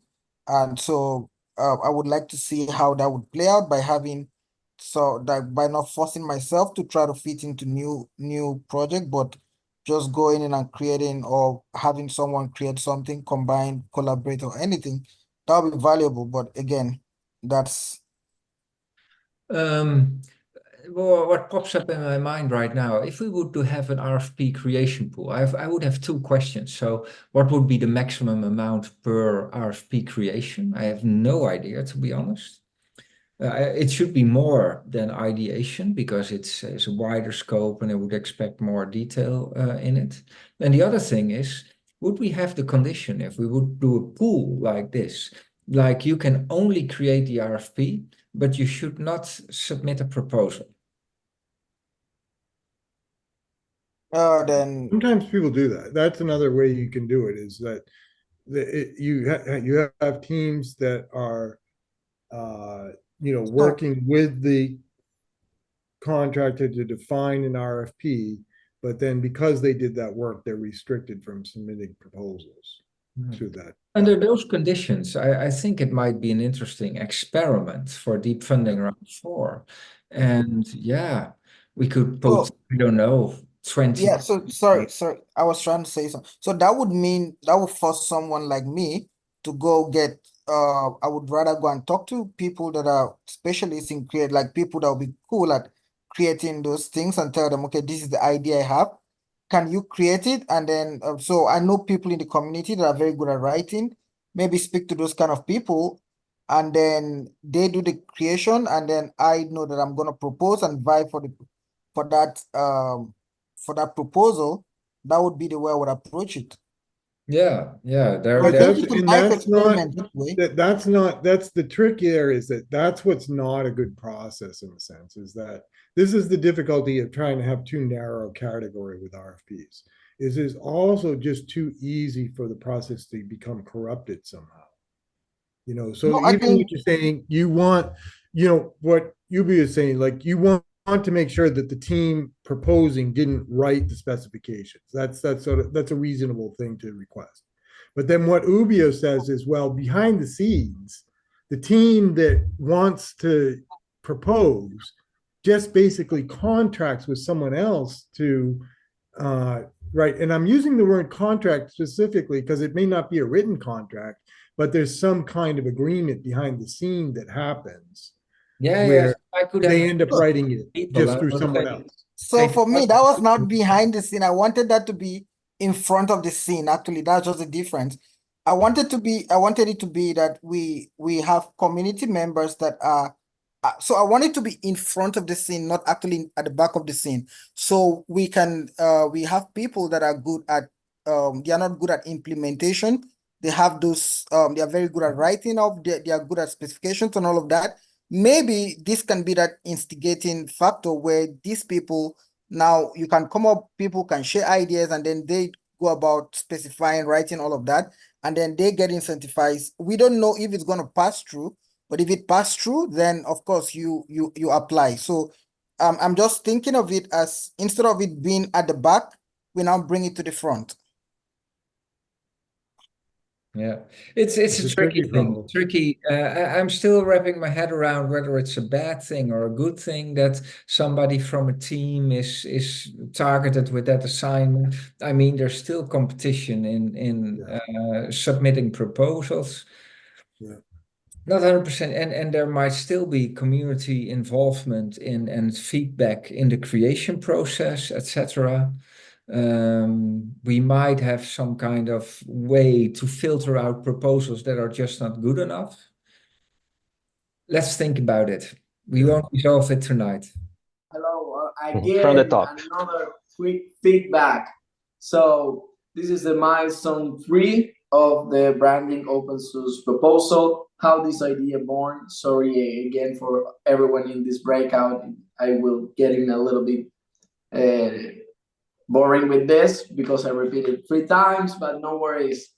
So the main idea of this proposal, how it born, when I started the Deep Funding ecosystem, even Rafael doesn't hire at that time. There was nothing, literally nothing regarding branding, marketing, etc. Indeed, I started in the ecosystem because I saw a post in a Discord server at that time, super lost in all the media. So Deep Funding round 2, we launched a proposal to starting the things and the marketing and the branding in social media. And with the pass of the time, in round 3, we set a proposal for the branding manual. And also to do a workshop in Dubai. The months passed, and now we have our own marketing circle in Deep Funding that we are doing all the tasks in the ecosystem to coverage the onboarding process, the media marketing, the branding system, etc. So this is part of the proposal of the open source branding manual. This brand manual is translated in the 6 UN official languages. And yeah, the main idea of this breakout is to check all out together. It's not right in its stone. It could be changed in the future, but the main idea is to have some feedbacks until we submit this proposal. So this is the initial part. So please look as you scroll down a little. You can see all this information also in the website, but the main idea is that is this incorporated in the workspaces of Google, so everyone could have access of this. So this is what is funding, our mission, introduction, our goals. Scroll down, please, Lucas.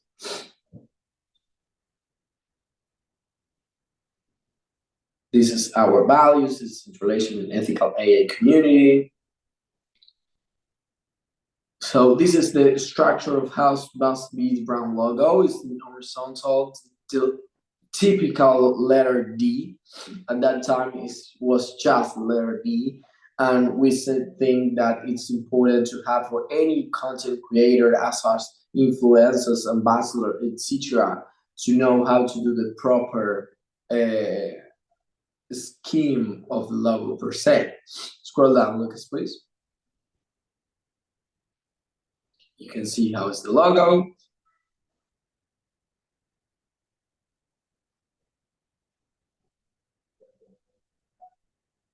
This is the brand colors. This is my favorite part. So when we start also, this was not clear about what we call the rainbow color. It's like the one that Rafael have right now on her back. So now we made it official. We have these 3, 4, 5 typical letters that we could use to the titles of the graphic designs or for the backgrounds, etc. are now all official colors of the funding. Scroll down, Lucas. This is the brand typology, super important, because we start a discussion that how it will be the branded language, and it's to be formal. We want to don't use hyperbole, so we want to be super enthusiastic, and we need a typography that aligns to that message, right? So everyone here can see the typography per se when they want to do the deep funding or mention the deep funding ecosystem or brand.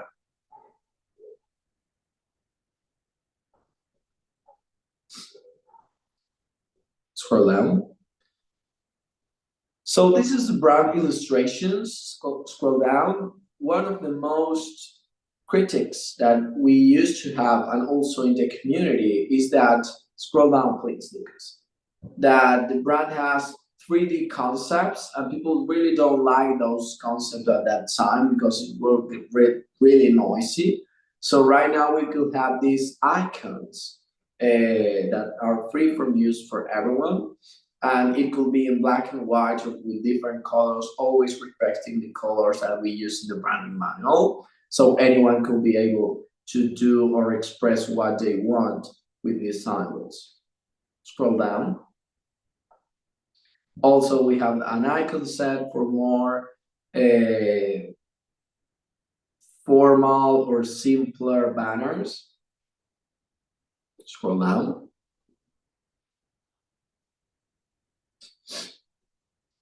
And well, this is the graphic elements when you can use to do more beautiful your designs. With the branding colors.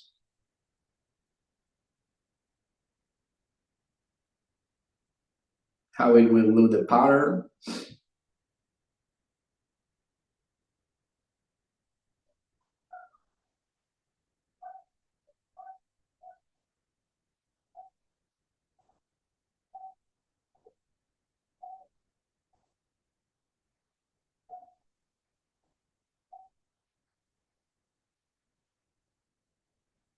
Okay.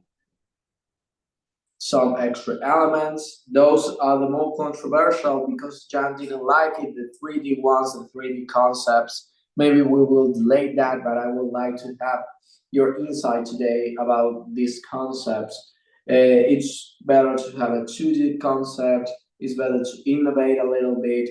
What are your thoughts? Scroll down. All the brand backgrounds to use in the graphics and the colors to use. Also look at what we want to include, or we could include, is deep funding official backgrounds that Rafael have, but a new ones. So scroll down. The brand imaginary is to let people that want to use AI to allow them in their content creator and content creations that they could implement it. We are not against it. Indeed, we are a marketplace. Deep Funding tries to promote the marketplace per se, and to use AI services or AI tools to create image are not harm for the brand itself. So we want to encourage everyone who wants to make a presentation made by AI or to mention Deep Funding, it will do it, and it will be aligned for Deep Funding brand. Bye. Scroll down. Scroll down, please. Scroll down. we can go to the last part, and for me, it's the most important one. So keep scrolling down. These are more related to what we mentioned with the icons and the images.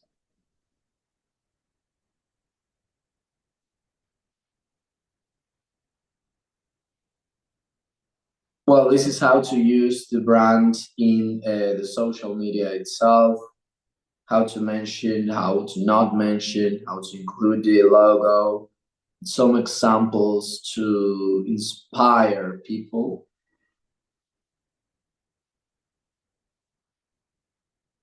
The same here.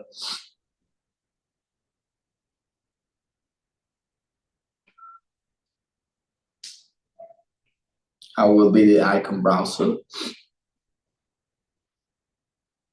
How will be the logo itself on all social medias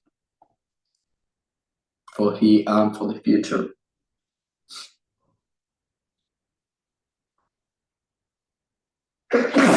Oh, sorry. Scroll down. Well, yeah. And this is the most important part of how this branding manual is open source, is that if you click that, anyone, an influencer, a community member, whoever else they want, the main idea is to have a link in the website that click to the branding manual, and after read it and comprehend it, they can click and access to all the brand resources. So, and also those brand resources are going to be updated constantly with the new designs or the new creations of the marketing circle. That's why for us it's very important to have a Google Workspace in the future. So yeah, guys, this was just an overview of what we create for the funding ecosystem, and I would love to hear a little bit insights or feedbacks. This is the milestone 3 of the proposal, and if this approved, it will be already launched for the community itself. And again, it's not written in stone. It's available to anyone who wants to update, recommend to the circle updates or change or etc. And in the future also update with more brand resources. So yeah, I will hear your thoughts. I like what I saw. I don't have, well, critics to do against it. I don't think also I have the technical ability to judge. Visually, it's good. I like it, so I would give a thumbs up. My question is about the, because one thing is for us to have the brand, well, the brand manual and the brand resources, right? How do you envision to distribute this? First, awareness around the community for everyone to understand, to know that we have a brand manual and resources, and they should be using it if they are referring to deep funding. So first this part of distribution and where they can find it. You mentioned about the website, right? But in which part? Did you communicate with the developers and UI UX The website is only just one idea, but there's not necessary that everyone, literally everyone, had access to the branding manual. The main idea is that people who wants to build something, who wants to design something, have that access. So I would like to have it in the Google Workspace that we already mentioned to have. So any designer of ambassadors. For the main thing and the main goal for this is the ambassadors or future designers of the marketing circle or future community contributors in designs. So they say, hey, I'm uploading videos in YouTube about the funding. I don't found only the logo. Could you help it? So you send them the branding manual that is already translated in 6 languages. So a lot of people could have access to this and understand what the brand of Deep Funding wants to transmit, sorry. and use as they want or for the purpose that they want, and they will only have access to the elements after they read or at least scroll down the whole menu. So you are not serving them in just one click. Okay. Yeah, and well, distribution and access it's something fundamental for this, right? Because it's open source, so people has to have access to it, and if we are using workspace, it's possible too.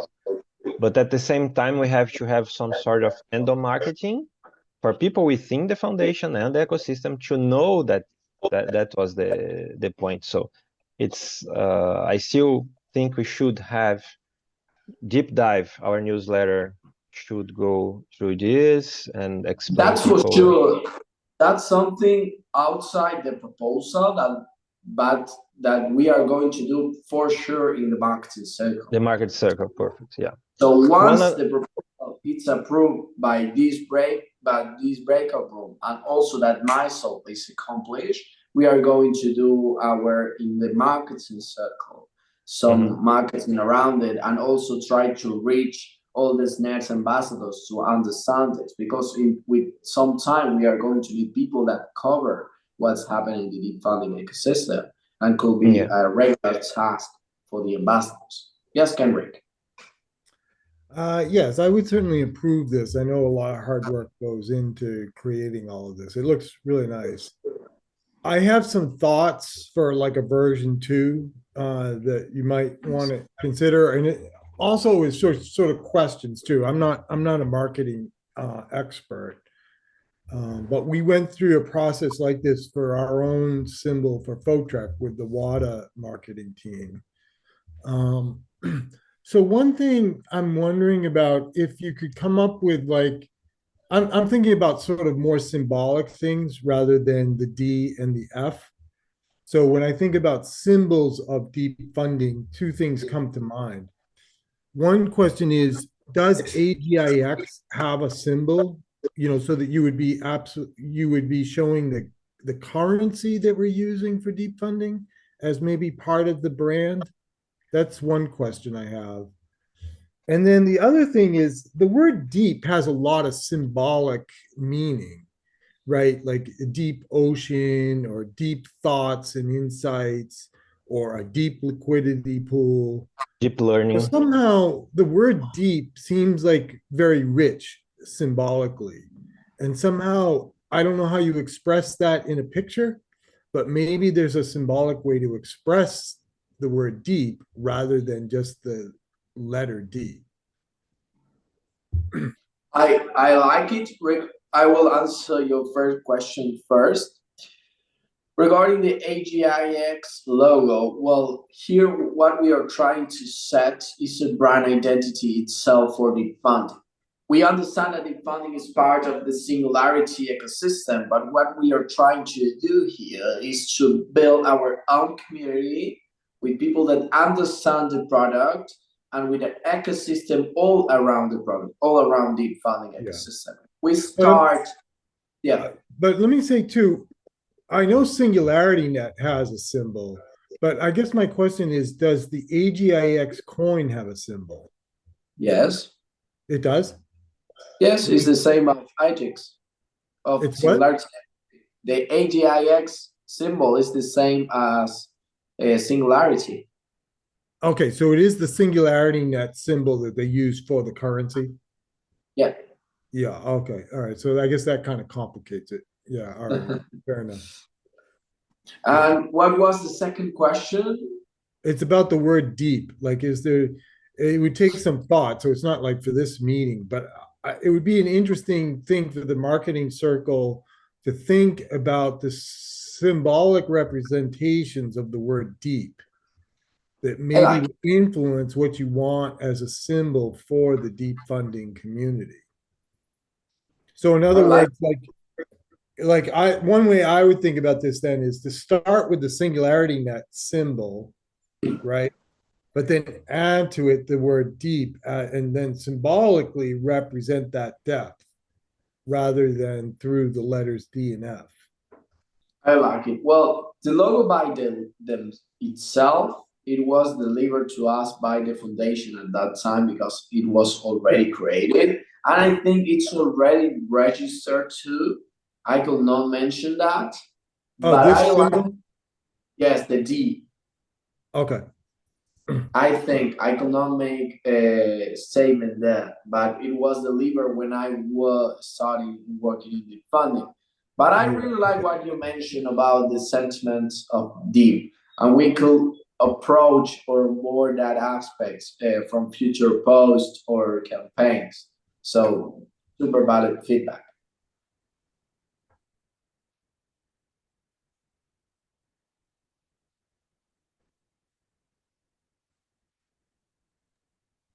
You are muted, Mauro.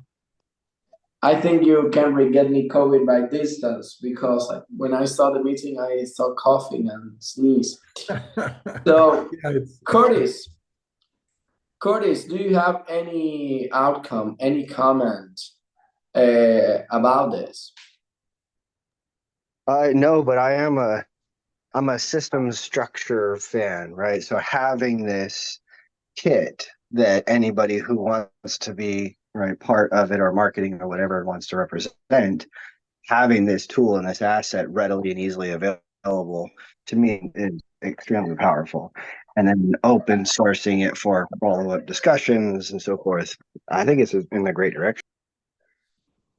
Marvelous. So the main notes that I wrote for today is feedback is about Rafael, about awareness of the branding itself. So we are included as the circle to have some awareness and also try to reach the ambassadors to understand that this is already launched and they could use it. So we are not, the main idea is to show them these possibilities and let's see what they do with this tool. And also the comment of Kenrick about the meaning of deep, how to take advantage of the different meanings of deep ocean, deep mind, deep thoughts. I really like it. And I think in the future with blogs and kind of that, we can be creative. What do you think, Lucas? Is that feasible? Awesome. Yes, Ralph. Yeah, I was remembering about something. When we had the Deep Fund Round 3, we had some marketing pool thing awarded that started to use using the SingularityNET avatar or well, the profile, the same that the SingularityNET has. And then the marketing team reached out to me and asked who talk to them in order for them to change, because otherwise they can be impersonating SingularityNET, right? It's not, of course, it wasn't the idea, but people that would just have a glance or at a glance would think, oh, it's SingularityNET. Now it's, do we have something like this in the brand manual for others to use? Usage. No, but we can include it. Not usage, forbidden uses of the brand. Okay, I like it. We can include it. Not usage. Perhaps change the color, right? We discussed it. Okay, we are purple, and the teams can use the yellow or the orange one. You know, something. Okay, I will implement it, and yeah, it would be great to forbid scammers to use it or to them, for example, in Telegram, show that they are part of the Deep Funding ecosystem, or yeah, I really like it. Not uses for the logo or the brand. Perfect.